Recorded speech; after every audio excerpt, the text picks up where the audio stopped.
안녕하세요, 여러분. 오늘은 학교 폭력 문제를 데이터를 통해 자세히 살펴보는 시간을 가져보겠습니다. 특히 코로나 시기를 거치면서 학교 폭력의 양상과 특징이 어떻게 변화했는지 알아볼 텐데요. 통계와 그래프를 기반으로 한 결과들을 쉽게 설명드리겠습니다. 2020년 학교폭력 실태조사에 따르면 코로나로 인해 학교폭력 피해를 당했다고 응답한 학생들의 비율이 전년도에 비해 0.7% 줄어든 것으로 나타났습니다.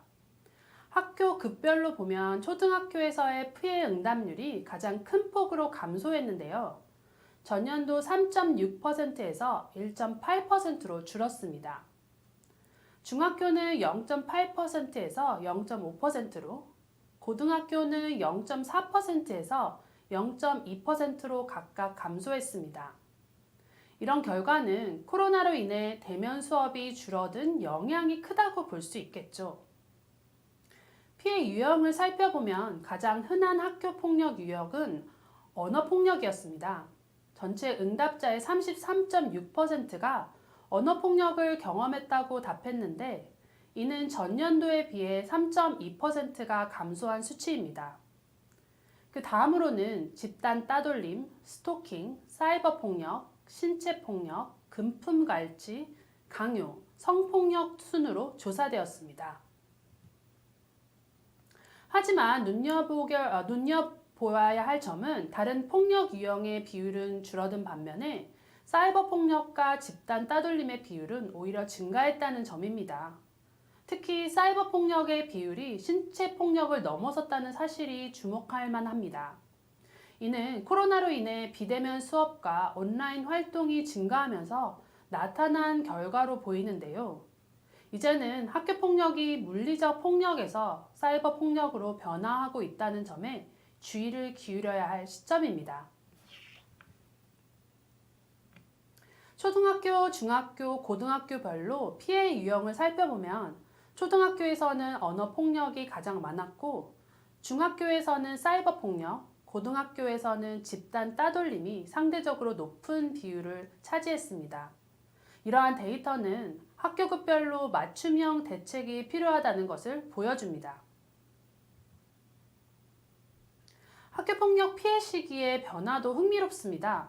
2013년 조사에 따르면 피해를 처음 경험한 시기가 초등학교 저학년 때라는 응답이 31.4%, 초등학교 고학년 때라는 응답이 43.7%로 초등학교 시기에 학교폭력을 경험한 학생이 전체의 75.1%를 차지했습니다. 특히 6학년 때의 피해 응답률이 가장 높았죠.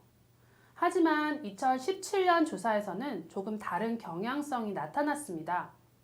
학년별 피해 응답률을 보면 3학년의 피해 응답률이 21.48로 가장 높았고, 학년이 올라갈수록 피해 응답률이 감소해 6학년 때는 5.63%로 줄어들었습니다. 이를 통해 학교폭력 피해 학생의 저연령화가 점점 뚜렷해지고 있다는 사실을 알 수 있습니다. 결국 학교폭력 문제는 단순히 개인의 경험으로 끝나는 것이 아니라 학교의 환경, 학년, 심지어 사회적 변화까지 반영된다는 점을 보여줍니다.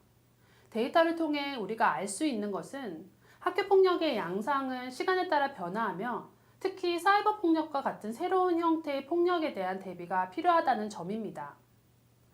학교폭력을 줄이기 위해서는 무엇보다 데이터를 바탕으로 한 맞춤형 대책이 필요합니다. 학생들에게 안전한 환경을 제공하고, 특히 초등학교 저학년 시기에 집중적인 교육과 예방 활동을 통해 더 나은 학교 문화를 만들어가야 합니다. 이번에는 학교폭력 가해 이유를 데이터와 함께 살펴보겠습니다. 학교폭력 문제를 해결하려면 무엇보다 가해 학생들의 심리를 이해하는 것이 중요하겠죠? 함께 알아보시죠. 2017년 한국교육개발원의 조사에 따르면 아이들이 학교폭력을 가한 이유 중 장난이나 특별한 이유가 없이가 28.1%로 가장 높은 비율을 차지했습니다.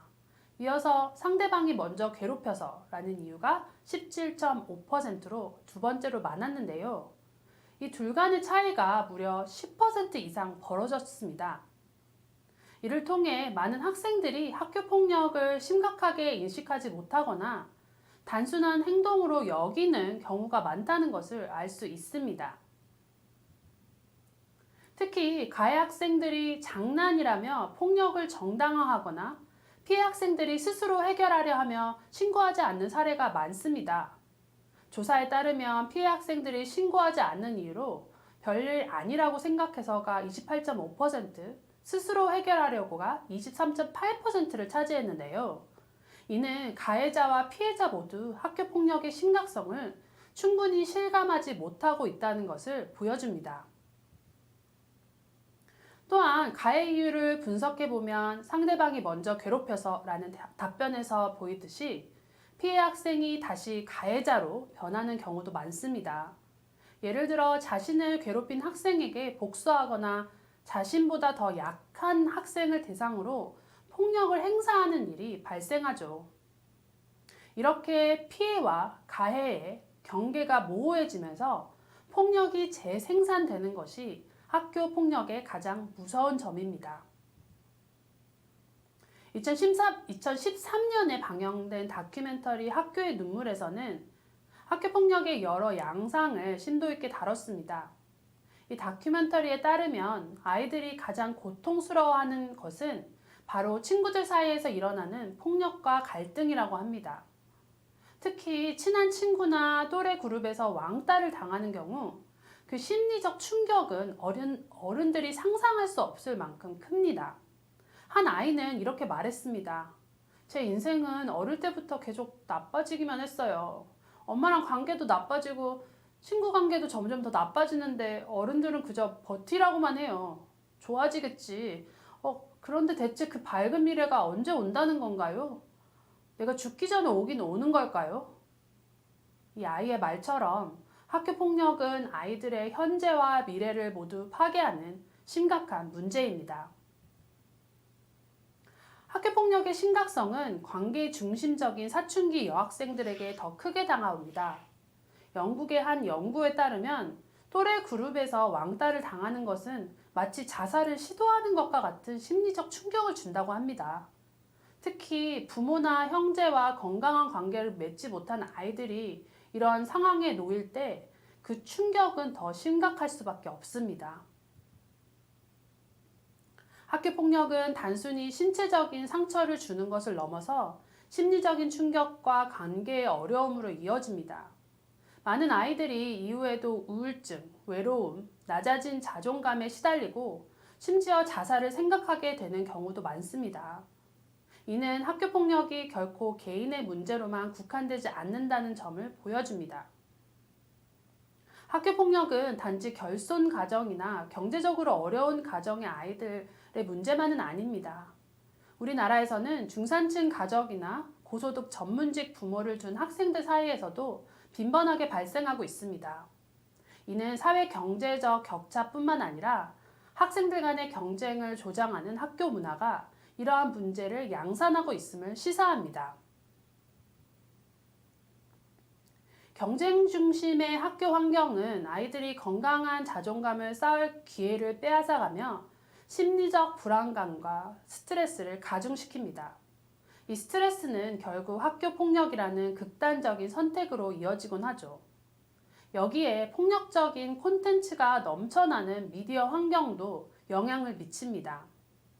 아이들이 폭력에 대한 감각이 무뎌지고 이를 행동으로 옮기기 쉽게 만드는 것이죠.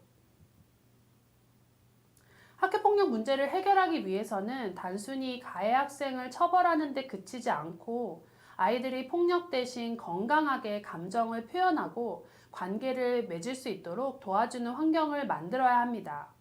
경쟁이 아닌 협력과 공감을 배우는 학교 문화가 절실히 필요합니다. 학교 폭력은 더 이상 방치할 수 없는 심각한 문제입니다. 오늘 영상을 통해 우리가 아이들에게 더 나은 환경을 만들어주기 위해 무엇을 해야 할지 함께 고민하는 계기가 되었으면 합니다. 여러분의 작은 관심과 행동이 큰 변화를 만들 수 있습니다. 감사합니다.